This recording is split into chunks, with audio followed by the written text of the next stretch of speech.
I always thought my marriage was solid. Maybe not perfect, no marriage is, but solid. We had history, love, trust, or so I thought. I mean, sure, the last few months had been rough. My wife, Emily, had been distant, but I chalked it up to work stress. She had late meetings, weekend conferences, and a new boss that demanded everything from her. I believed her because she was my wife. And you don't question your wife, right? I can't pinpoint the exact moment things started feeling off, but I remember the night my world cracked open like it happened 5 minutes ago. It was a Friday. I had just gotten home from work, exhausted. Emily wasn't home yet, which wasn't unusual, but something in my gut felt wrong. The house was too quiet, too empty. I grabbed a beer from the fridge, kicked off my shoes, and sank into the couch, staring at my phone like I was waiting for a message I didn't even know was coming. And then it came. A text. Not from Emily. From an unknown number. Check your wife's Snapchat. Trust me. At first, I laughed. Thought it was some spam message, a scam, or something. But then, before I could even respond, another text popped up. She's with him right now. I just stared at the screen. My heart didn't just sink, it plummeted. I knew I had two choices. Ignore it, pretend everything was fine, or see the truth for myself. I clicked on Snapchat. Now, Emily and I weren't the type to go through each other's phones. We had trust, but we also had a shared iCloud account, and sometimes notifications would pop up on my iPad. I never thought twice about it until now. With shaking hands, I opened the app. I clicked her name. My stomach twisted into a knot so tight I could barely breathe. There it was, a snap from him. I didn't even know who he was yet, but I knew exactly what I was about to see. I tapped it open, and my entire world shattered. Dimly lit hotel room. Emily, my wife, was sitting on the edge of the bed, laughing. Not just any laugh. The kind of laugh she used to give me. The kind of laugh that told me she was happy, relaxed, in love. And then he stepped into the frame. Tall, broad shoulders, younger than me, and way too close to my wife. I felt sick, like I'd been punched in the stomach, like the air had been ripped from my lungs. My hands were shaking so hard I almost dropped my phone. But that wasn't even the worst part. The worst part? She kissed him. I felt my heart stop. My hands clenched so tightly around my phone I thought it might crack. My entire world, our marriage, our vows, our life together, collapsed in that single, gut-wrenching second. And then, before I could even process what I'd just seen, another message flashed across my screen. You ever feel your entire world tilt? Like the ground beneath you just disappears? That's what it felt like. That single snap, the laugh, the kiss, him, it flipped my whole life upside down in an instant. Couldn't move, couldn't breathe. My heart was slamming against my ribs, my hands gripping my phone, so tight my knuckles turned white. But I wasn't going to sit there and cry about it. No, I needed answers. I needed to see her. Before I knew it, I was on my feet, grabbing my keys. I didn't even remember putting my shoes back on. My mind was a blur, my body running on pure adrenaline. I stormed out of the house, got in my car, and punched the gas so hard my tires screeched against the pavement. I didn't know where I was going. But then another text. Hotel Plaza. Room 214. My stomach dropped. Whoever this was, they wanted me to find her. They wanted me to catch them. And I was about to. The drive felt like a nightmare. The streets blurred past me, headlights streaking through my windshield as my hands clenched the wheel. My breathing was ragged, my mind racing through every single possibility. What'd I do when I got there? Kick the door down? Punch the guy in the face? Demand an explanation? I didn't know. All I knew was that my wife, the woman I loved, the woman I trusted, was in a hotel room with him. And I was going to find out why. The hotel was a sleek, modern building, too nice for what was about to happen inside. I barely parked before I was out of the car, storming through the glass doors. The front desk clerk barely looked up as I walked straight past him, heading for the elevator. Floor 2. Room 214. I could hear my pulse in my ears, could feel my fists clenching and unclenching at my sides. Every step felt heavier. My breathing was loud, too loud, like my body was warning me to turn around. But I didn't. I stopped in front of the door. My wife was behind this door. With him. I raised my fist to knock. No. Screw knocking. I pressed my ear against the wood, my heart hammering against my ribs. Laughter. Her laughter. Low voices. And then silence. Something in me snapped. I didn't think. I didn't hesitate. I grabbed the handle and turned it. Unlocked. My chest tightened. I shoved the door open. And what I saw, it changed me forever. I don't even remember what happened in the first few seconds. My heart was pounding, my legs shaking. I stood frozen in the doorway, staring at her, Emily, my wife, the woman I thought I knew better than anyone, sitting there, looking completely unfazed. She was sitting on the bed, her hair messy, her makeup smudged. She looked up at me, and for a split second, I saw something in her eyes, fear. But then, just as quickly, it was replaced with something else. Guilt. And that's when I saw him. The guy. He was sitting across from her. Tall, dark-haired, wearing a button-down shirt that was slightly unbuttoned to the collar. He didn't even flinch when I opened the door. He didn't even look surprised. In fact, there was almost nothing there. Like he was expecting me. The room was quiet. Too quiet. Emily's mouth opened, but nothing came out at first. I think she was waiting for me to say something. To ask a question. To scream, maybe. But I didn't. I couldn't. I was too busy trying to process the scene in front of me. She stood up slowly, but I wasn't looking at her anymore. I was looking at him, at the guy who had the nerve to sit in my hotel room, in my life, with my wife. And that's when it hit me. The truth.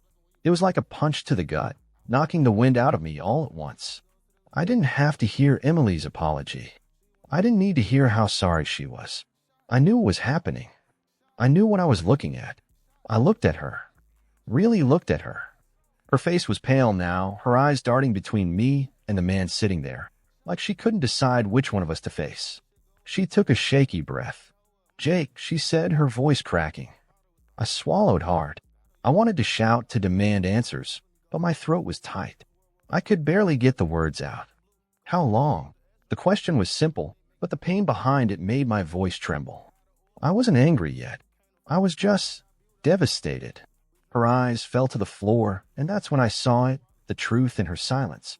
She didn't even have to answer.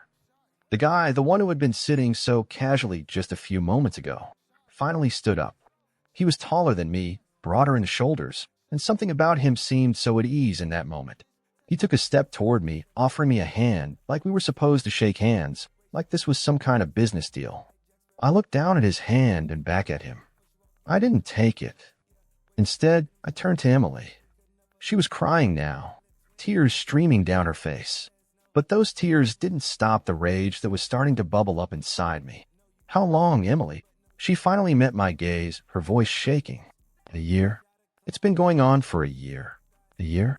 I heard the words, but it felt like they weren't meant for me. Like I couldn't process them. My wife, the woman I thought I was building a life with, had been with this man for a year. I couldn't breathe. The air felt thin, suffocating. I looked at the guy standing there. He had a smug smile on his face, like he'd already won. "Do you even care?" I spat at him, feeling the rage inside me ignite. But Emily was the one who responded.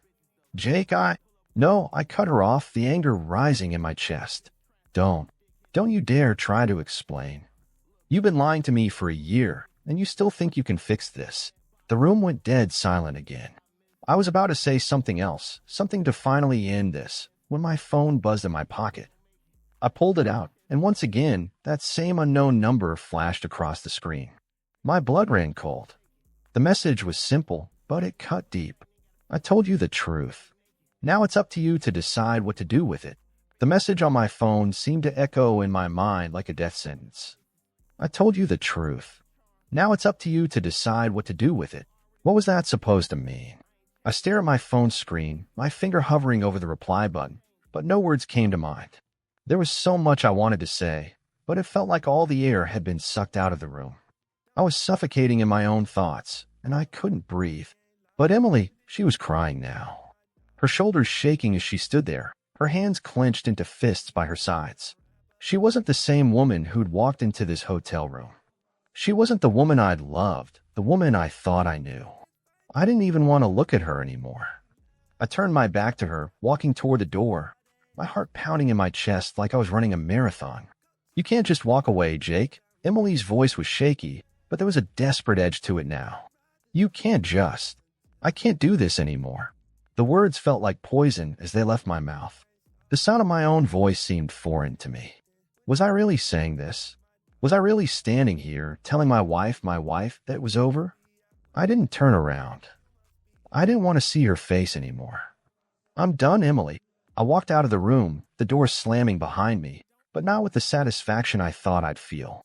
There was no sense of victory, no feeling of triumph, just an empty, hollow feeling that made my stomach churn. The elevator ride down was agonizing. Every second felt like an eternity.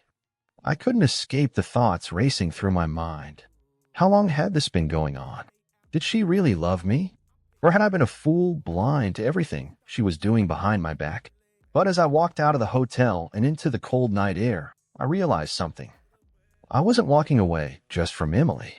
I was walking away from the entire life I had built with her. I didn't even know where I was going. I just needed to get away. I needed to think. My phone buzzed again. The same unknown number. My blood ran cold. I didn't want to look at it, but I had to. You can't run from the truth, Jake. It's already inside you. You know what you have to do. I didn't understand. What truth? I was losing my mind. Was this person messing with me? Trying to make this worse? I didn't even know who to trust anymore. But I couldn't stop myself. I didn't care about the unknown number anymore. I didn't care about Emily. I didn't care about the guy who had stolen her away from me. I just wanted to fix this. I needed to know what came next. The message was like a weight in my chest, pushing me down, suffocating me. It felt like I was trapped in some sick game, and I had no idea who was pulling the strings. I walked for what felt like hours until my phone buzzed again. It was Emily. Jay, please. I'm so sorry. I didn't mean to hurt you. I never meant to. Her words were the same as before. I had heard them 1,000 times in my mind, but they were nothing now. They meant nothing. I couldn't listen to her anymore. I deleted the message without replying. And then another message from the unknown number. The truth always comes out, Jake. And when it does, it will change everything. I stopped dead in my tracks. My heart skipped a beat. What did they mean? What truth? I couldn't get the message out of my head. The more I thought about it, the more it made sense. I wasn't just being lied to by Emily. There was something bigger happening. Something I couldn't see. And if I wanted to get the truth, I was going to have to go deeper. I had no choice but to find out what was really going on. But the question was I ready for the consequences? I don't know what I was expecting when I checked my phone one last time. Maybe a sign that this nightmare would end, or that I'd somehow wake up from it. But when I saw the next message, I felt my heart stop. It wasn't from Emily. It wasn't from the guy. It was from the unknown number.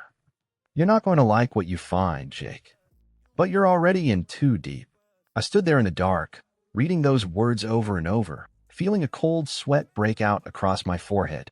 My hands were shaking again. My mind couldn't process it. What had I gotten myself into? But I couldn't stop now.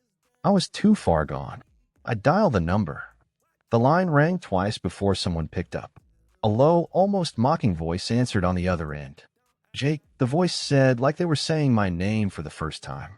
I've been waiting for your call. My throat tightened. Who the hell are you? The voice chuckled. You don't need to know that.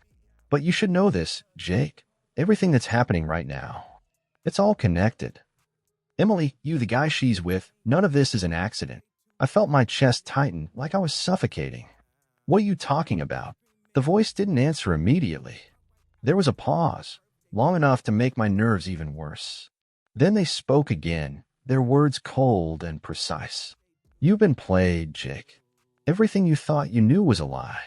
But the biggest lie? Emily, she's been working with him. This whole time, the blood drained from my face. What? No, that can't be. It's the truth. You've been the pawn, Jake. All along. I couldn't think straight. This couldn't be happening. This couldn't be true. But something deep inside me felt like the pieces were finally clicking together. Emilio working with him. Was she playing me this whole time? I had to know. Where is she? I demanded. Hotel Plaza, the voice said calmly. Room 214. She's there right now waiting for you. I dropped the phone. I didn't need to hear another word. I was already out the door, racing toward my car again. When I arrived at the hotel, my heart was pounding in my ears. I was sweating, every inch of me shaking with adrenaline and anger. But there was also something else, something I couldn't explain. A feeling that maybe, just maybe, everything I thought I knew was wrong. I marched through the hotel, my steps quick, determined. The elevator ride felt like it lasted a lifetime. When I reached room 214, I didn't knock. I didn't even hesitate. I yanked the door open, fully expecting to find Emily and the guy sitting there, smug, ready to confront me. But there was no one in the room. It was empty. My heart dropped into my stomach. I scanned the room, my breath shallow. Everything was just as it had been the night before, except now, it felt like I was the one who was trapped. I walked further inside, my eyes darting around. Then I saw it. A piece of paper on the bed. I picked it up, my hands trembling as I unfolded it. It was a letter. Jake, I'm so sorry for what you're about to read. But the truth is, I never wanted you to find out this way. You were never supposed to know. You were never supposed to be involved in this. But it's too late now. I swallowed hard, my mind racing, trying to make sense of the words. The truth is, I didn't cheat on you because I didn't love you. I did it because I had no choice. I was forced into this. I've been working with him. He's been blackmailing me. I didn't want to hurt you, but I couldn't escape. I'm sorry, Jake. I never wanted any of this. The letter dropped from my hands, my heart in my throat. Blackmail. That was the truth. I stood there in the silence of the room, everything crashing down on me. The love, the betrayal, the lies.